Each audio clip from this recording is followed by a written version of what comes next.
Assalamualaikum warahmatullahi wabarakatuh. Waalaikumsalam. Innal hamdalillah nahmaduhu wa nasta'inuhu wa nastaghfiruh wa na'udzu billahi min shururi anfusina wa min sayyiati a'malina. May yahdihillahu fala mudilla lahu wa may yudlilhu fala hadiya lahu. Nashhadu an la ilaha illallah wahdahu la syarika lahu wa nashhadu anna Muhammadan abduhu wa rasuluh. Allahumma shalli wa sallim wa barik ala Muhammad wa ala alihi wa sahbihi ajma'in. Amma ba'du. Ayyuhal ikhwah, Bapak Ibu muslimin muslimat rahimakumullah. Insyaallah pada kesempatan ini kita akan sama-sama mentadabburi bagian dari surah An-Nazi'at. Mungkin hanya beberapa ayat saja. Surah An-Nazi'at ini memiliki beberapa nama. Selain disebut surah An-Nazi'at, para ulama biasa menyebut juga dengan surah Sahirah, dan ada juga yang menyebutnya dengan surah At-Thamah. Karena dua nama yaitu As-Sahirah dan At-Thamah ini dalam Al-Quran hanya ada di surah An-Nazi'at. Adapun jumlah ayatnya ada 46. Jadi kalau seandainya Bapak Ibu, tapi insya Allah sudah pada hafal ya. Kalau seandainya ada yang belum hafal, sisihkan waktu 2 bulan insya Allah hafal. 1 hari 1 ayat saja, sehingga 46 hari sudah tuntas. 14 harinya cadangan. Harus optimis ya, jangan belum mana saya mampu, saya sudah tua. Harus optimis, sehingga mengisi waktu sisa itu adalah dengan banyak-banyak interaksi dengan Al-Quranul Karim. Saya dulu punya purnawirawan Kopassus, umur ketika itu 70 tahun. Itu dari nol menghafal juz amma selesai. Ya namanya juga dulunya mungkin nggak begitu dengan Al-Quran, itu nggak begitu dekatnya, sehingga ya tertatih-tatih. Tapi alhamdulillah selesai. Kalau kita punya azam, insya Allah bisa. Demikian juga kita dalam surah An-Nazi'at ini. Allah Subhanahu wa taala berfirman, a'udzubillahi minasyaitonirrajim. Bismillahirrahmanirrahim. Wan nazi'ati gharqa. Demi malaikat yang mencabut nyawa orang kafir dengan keras. Di sini Allah Subhanahu wa taala bersumpah. Bersumpah dengan makhluknya. Bagi Allah Subhanahu wa taala, mau bersumpah dengan apapun terserah Allah. Suka-suka Allah Subhanahu wa ta'ala. Termasuk bersumpah dengan para malaikat.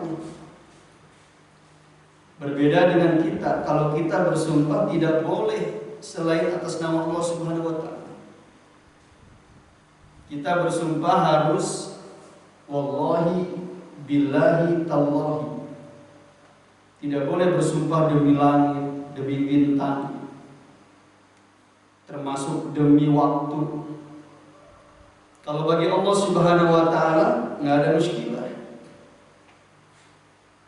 Terserah Allah Subhanahu wa taala. Nah,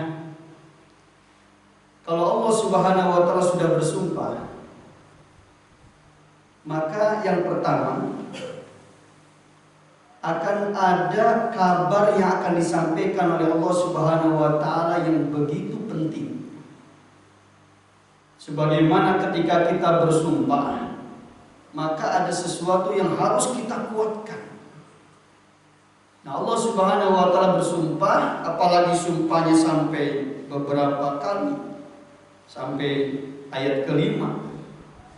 Berarti ada sesuatu yang akan dikabarkan oleh Allah Subhanahu wa Ta'ala yang sangat penting kepada hamba-hambanya. Yang kedua, objek atau makhluk yang dijadikan sumpah oleh Allah Subhanahu wa Ta'ala, kalau di sini adalah para malaikat, layak untuk menjadikan perhatian kita. Di sini Allah Subhanahu wa Ta'ala bersumpah pertama demi malaikat yang mencabut nyawa orang kafir dengan keras.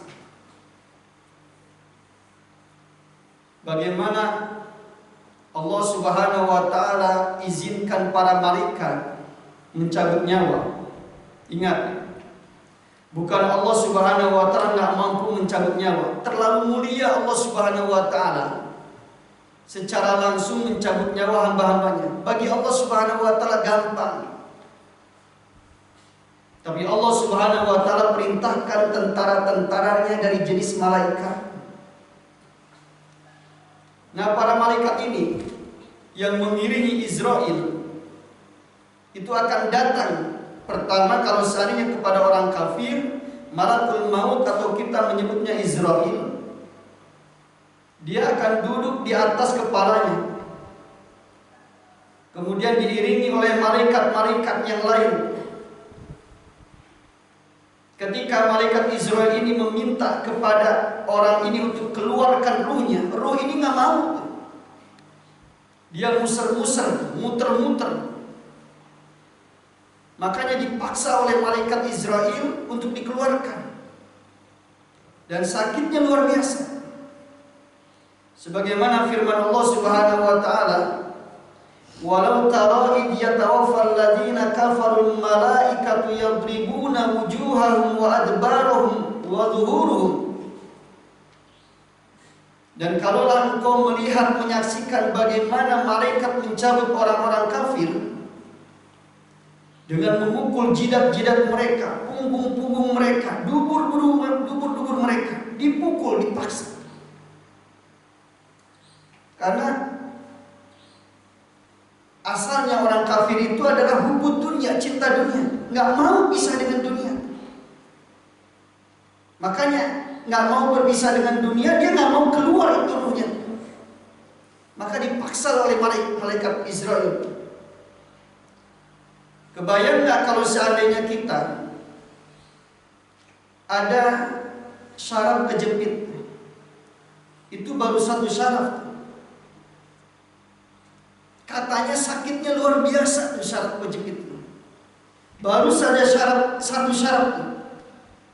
Bisa jadi ketika dicabut ruh itu, semua syarafnya itu diputus, semua urat-urat itu terputus. Hanya saja ini adalah perkara gaib.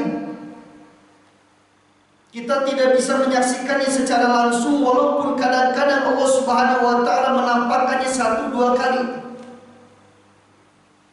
Maka bisa jadi orang-orang kafir, ahli maksiat, orang-orang musyrik tidak tampak bagaimana kesakitannya. Kan ini perkara gaib. Walaupun kadang-kadang ditampakkan sesekali oleh Allah Subhanahu wa Ta'ala sebagai bentuk pelajaran. Kalau seandainya setiap orang kafir misalkan ditampakkan perkara yang gaib seperti ini, apa urgensinya iman? Iman itu kan percaya, yakin terhadap perkara yang gaib.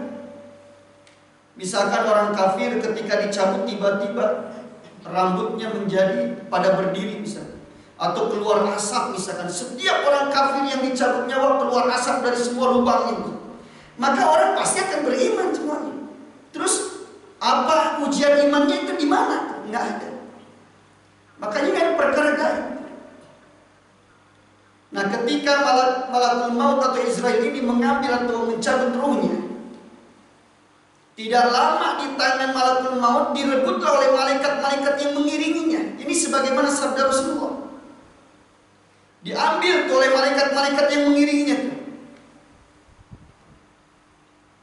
Kemudian dikafani, kafan diambil dari neraka.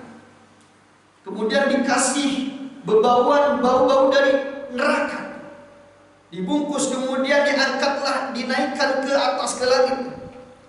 Tidak ada malaikat antara langit dan bumi kecuali malaikat ini akan bertanya, ini ruh siapa kok bau busuk kayak begini? Maka malaikat ini akan menjawab, ini ruhnya Fulan bin Fulan, disebutkan namanya dan disebutkan nama orang tuanya. Kemudian ketika diketuk, minta izin untuk masuk ke langit, maka pintu langit tidak membukanya. Kemudian diturunkanlah kembali ruh ini ke bawah, ke paling bawahnya bumi. Ini diantara penafsiran. Kalla inna kitabal fujari lafi sijjin. Di tempat sijjin. Ini ruhnya orang kafir. Kemudian yang kedua adalah wan nasyitati nashta. Dan demi malaikat yang mencabut nyawa orang-orang beriman dengan lembut. Ini kebalikannya. Sama prosesnya seperti itu. Ketika malakul maut mencabutnya, maka orang beriman ini kalau dicabut nyawa itu seperti air dalam ceret yang dituangkan. Jadi kalau misalnya air dalam ceret dituangkan, mengalir begitu saja, gampang, mudah. Kadang-kadang oleh Allah Subhanahu wa Ta'ala disiksa gara-gara ada hal-hal yang tidak diperkenankan oleh Allah Subhanahu wa Ta'ala.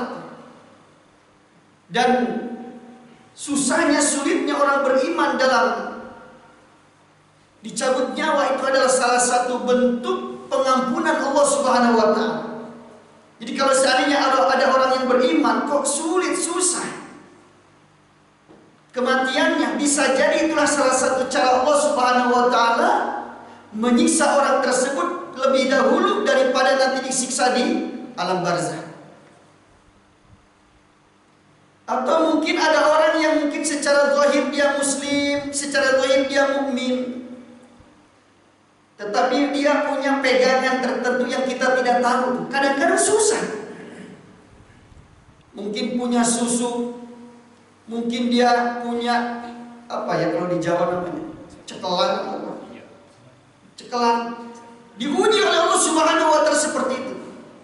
Lepaskan semua itu. Ini yang bisa membuat orang itu susah ketika dia dicabut nyawa. Tapi secara umum orang-orang beriman itu dengan lembut, mudah dicabut nyawa. Ketika malakul maut sudah memegang ruhnya, langsung direbut oleh malaikat-malaikat yang mengiringinya. Kemudian ruh itu dikafani kafan dari surga. Dan dikasih wangian, wangi-wangi dari surga. Kemudian dinaikkan ke langit. Tidak ada malaikat yang ada di langit, di antara langit dan bumi, kecuali dia akan bertanya, ini ruhnya siapa? Kok wangi banget? Maka malaikat yang membawa ini akan menjawab, ini ruhnya Fulan bin Fulan. Disebutkan namanya, juga disebutkan nama bapaknya. Kemudian minta izin untuk menembus langit, dibukakanlah pintu langit. Maka ruh-ruh orang yang beriman asalnya adalah ditaruh di illiyin, sebagaimana firman Allah Subhanahu wa Ta'ala, kalla inna kitabal abrari lafi illiyin. Di antara penafsirannya seperti itu. Nah, ayo ikhwanallah, Allah Subhanahu wa Ta'ala sudah memberikan gambaran kepada kita. Tinggal kita mau milih yang mana. Mau percaya tidak percaya, kita akan merasakan seperti itu. Kalau seandainya mau orang yang beriman, maka prosesnya akan dengan penuh kelembutan. Kalau seandainya menjadi orang kafir, maka prosesnya penuh dengan kekerasan. Pilihan diserahkan kepada kita semua. Makanya dalam surah Al-Kahfi Allah Subhanahu wa Ta'ala berfirman, "Faman syaa'a falyu'min wa man syaa'a falyakfur." Ini udah lebih ya. Berapa? 15 menit ya?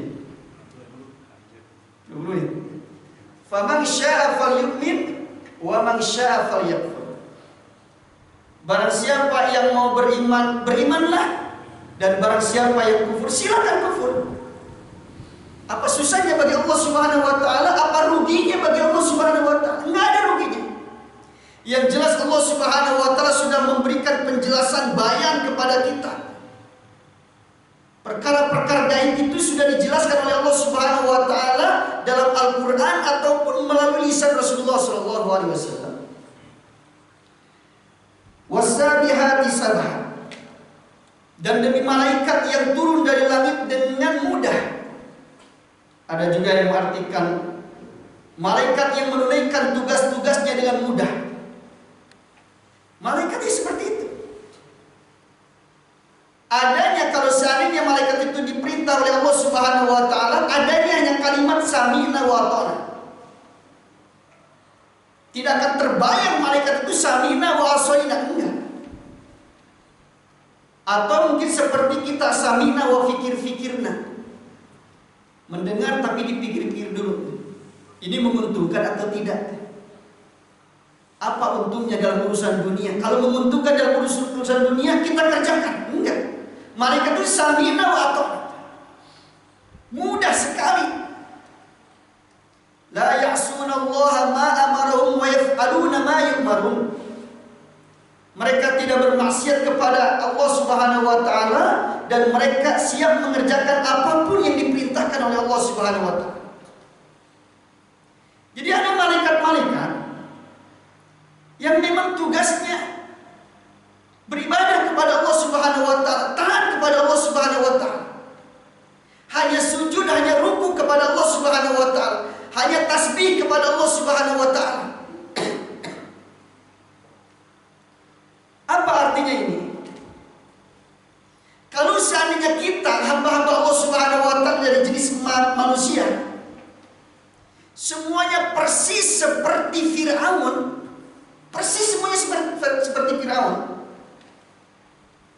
maka sama sekali tidak akan mengurangi kekayaan Allah Subhanahu wa taala dan tidak akan menurunkan kerajaan Allah Subhanahu wa taala. Toh Allah Subhanahu wa taala sudah menciptakan makhluk yang kerjanya ibadah kepada Allah Subhanahu wa taala. Dan malaikat ini ketika menunaikan perintah Allah Subhanahu wa taala, sama sekali nggak ada konsekuensi surga neraka, nggak ada. Nggak ada konsekuensi surga neraka. Kita punya konsekuensi surga neraka.